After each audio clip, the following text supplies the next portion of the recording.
Hey everybody, we are going to do the May 1st daily Bible reading, and we're going to be starting out in 1 Samuel chapter 4 verse 1. And the word of Samuel came to all Israel. Now Israel went out to battle against the Philistines and encamped beside Ebenezer, and the Philistines encamped in Aphek. Then the Philistines put themselves in battle array against Israel, and when they joined battle, Israel was defeated by the Philistines, who killed about 4,000 men of the army in the field. And when the people had come into the camp, the elders of Israel said, "Why has the Lord defeated us today before the Philistines? Let us bring the ark of the covenant of the Lord from Shiloh to us, that when it comes among us it may save us from the hand of our enemies."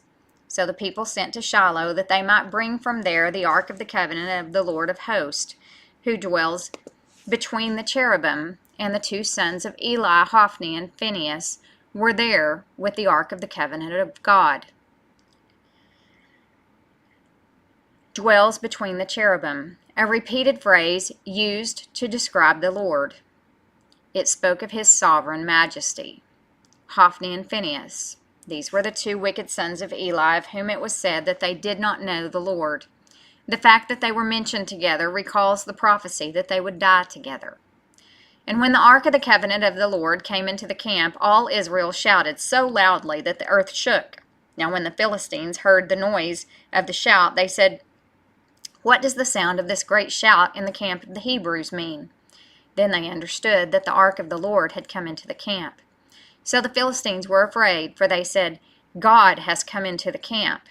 And they said, "Woe to us, for such a thing has never happened before. Woe to us! Who will deliver us from the hand of these mighty gods? These are the gods who struck the Egyptians with all the plagues in the wilderness.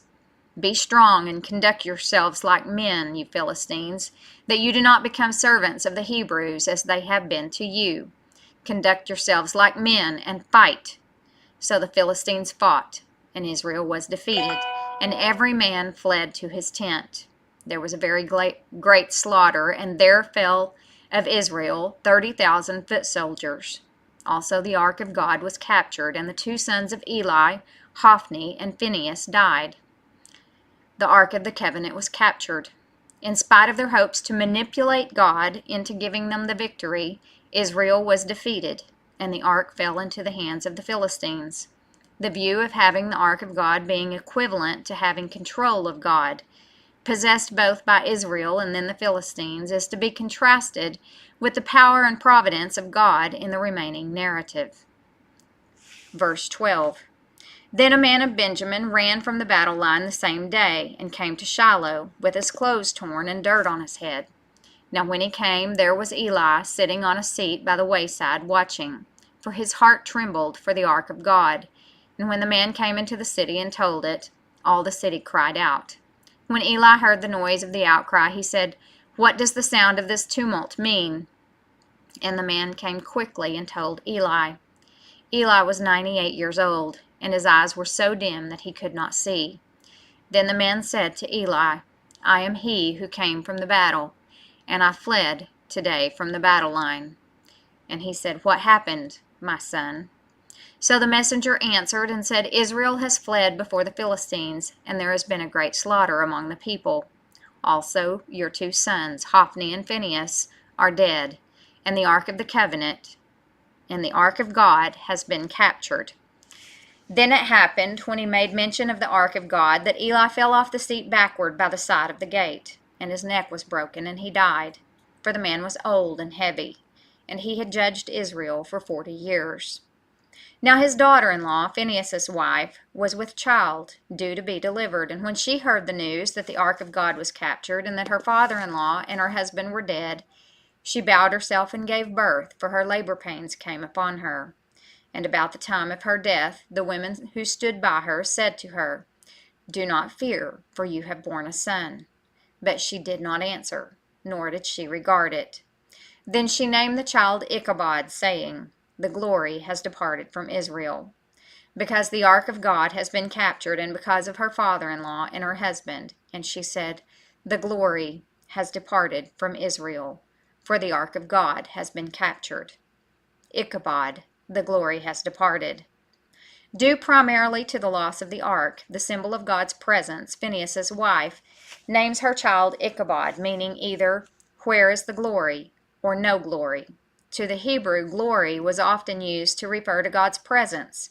Hence the text means, "Where is God?" The word departed carries the idea of having gone into exile. Thus, to the people of Israel, the capturing of the ark was a symbol that God had gone into exile. Although this was the mindset of Israel, the text narrative will reveal that God was present, even when he disciplined his people. Chapter 5. Then the Philistines took the ark of God and brought it from Ebenezer to Ashdod. When the Philistines took the ark of God, they brought it into the house of Dagon and set it by Dagon. And when the people of Ashdod arose early in the morning, there was Dagon, fallen on its face to the earth before the ark of the Lord. So they took Dagon and set it in its place again. And when they arose early the next morning, there was Dagon, fallen on its face to the ground before the ark of the Lord.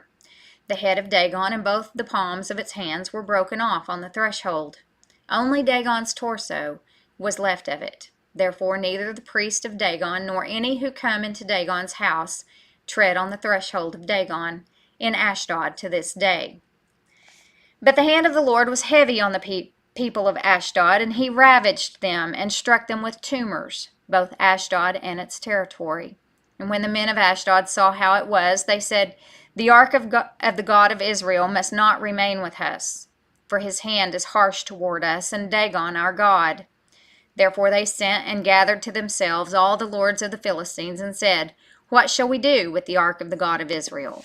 And they answered, "Let the ark of the God of Israel be carried away to Gath." So they carried the ark of the God of Israel away. So it was, after they had carried it away, that the hand of the Lord was against the city with a very great destruction. And he struck the men of the city, both small and great, and tumors broke out on them. Therefore they sent the ark of God to Ekron. So it was, as the ark of God came to Ekron, that the Ekronites cried out, saying, "They have brought the ark of the God of Israel to us, to kill us and our people."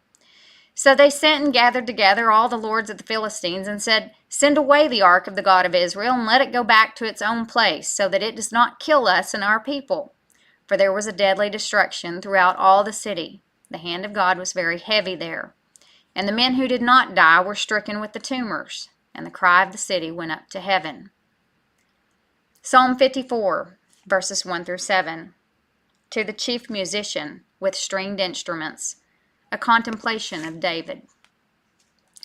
When the Ziphites went and said to Saul, "Is David not hiding with us?" "Save me, O God, by your name, and vindicate me by your strength. Hear my prayer, O God.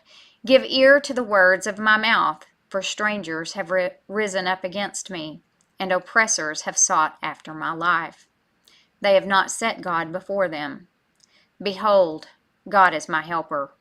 The Lord is with those who uphold my life." By your name. In the ancient world, a person's name was essentially the person himself. Here, God's name includes his covenant protection. Vindicate. David requests that God will execute justice for him, as in a court trial when a defendant is declared not guilty. He will repay my enemies for their evil. Cut them off in your truth. I will freely sacrifice to you. I will praise your name, O Lord, for it is good. For he has delivered me out of all trouble, and my eye has seen its desire upon my enemies. Proverbs chapter 15, verses 12 and 13. A scoffer does not love one who corrects him, nor will he go to the wise. A merry heart makes a cheerful countenance, but by sorrow of the heart the spirit is broken. Luke chapter 21, verses 1 through 19. And he looked up and saw the rich putting their gifts into the treasury. And he saw also a certain poor widow putting in 2 mites. So he said, "Truly I say to you that this poor widow has put in more than all, for all these out of their abundance have put in offerings for God. But she, out of her poverty, put in all the livelihood that she had." Then as some spoke of the temple, how it was adorned with beautiful stones and donations, he said, "These things which you see, the days will come in which not one stone shall be left upon another that shall not be thrown down." So they asked him, saying, "Teacher, but when will these things be? And what sign will there be when these things are about to take place?" And he said, "Take heed that you not be deceived. For many will come in my name, saying, 'I am he,' and the time has drawn near. Therefore do not go after them. But when you hear of wars and commotions, do not be terrified, for these things must come to pass first, but the end will not come immediately." The treasury. 13 chests with funnel-shaped openings stood in the court of the women. Each was labeled for a specific use, and donations were given accordingly. Donations. Wealthy people gave gifts of gold sculpture, golden plaques, and other treasures to the temple. Herod had donated a golden vine with clusters of golden grapes nearly 6 feet tall. The gifts were displayed on the walls and suspended in the portico. They constituted an unimaginable collection of wealth. All these riches were looted by the Romans when the temple was destroyed. Verse 10. Then he said to them, "Nation will rise against nation, and kingdom against kingdom. And there will be great earthquakes in various places, and famines and pestilences, and there will be fearful sights, and great signs from heaven. But before all these things they will lay their hands on you and persecute you, delivering you up to the synagogues and prisons. You will be brought before kings and rulers for my name's sake. But it will turn out for you as an occasion for testimony. Therefore settle it in your hearts, not to meditate beforehand on what you will answer. For I will give you a mouth and wisdom which all your adversaries will not be able to contradict or resist. You will be betrayed even by parents and brothers, relatives and friends, and they will put some of you to death. And you will be hated by all for my name's sake, but not a hair of your head shall be lost. By your patience, possess your souls." Day 1, the question. Contrast the pagan god of the Philistines and the living God. In Judges 5:2, Dagon is mentioned. Ugaritic literature identifies this deity as a god of grain or vegetation, whose image had the lower body of a fish and upper body of a man. Dagon seems to have been the leader of the Philistine pantheon, and is noted to be the father of Baal. The placing of the Ark of God in the temple of Dagon was supposed to be a sign of Dagon's power and Yahweh's inferiority, a visual representation that the God of the Philistines was victorious over the God of the Hebrews. The next morning, the Philistines found Dagon had fallen on its face. Ironically, God himself overturned the supposed supremacy of Dagon by having Dagon fallen over, as if paying homage to the Lord. The same thing happened the next morning, but this time the head and hands were broken off. The first display of God's authority over Dagon was not perceived. God's second display of authority, the cutting off of Dagon's head and hands, was a common sign that the enemy was dead, and was to be understood as God's divine judgment on the false idol. Because the head and hands of Dagon fell on the threshold, superstition developed that it was cursed. Therefore the Philistines would not tread on it. In contrast to the hands of Dagon being cut off, symbolizing his helplessness against the power of Yahweh, the Lord was pictured to be actively involved in judging the Philistines. The hand of the Lord was heavy on the people. The imagery of God's hand is found throughout the Ark narrative. It has been suggested that tumors refer to the sores or boils caused by an epidemic of the bubonic plague carried by rats. The spread of the disease and its deadly effect make this a likely view. That concludes the May 1st Daily Bible Reading, and I will be back momentarily.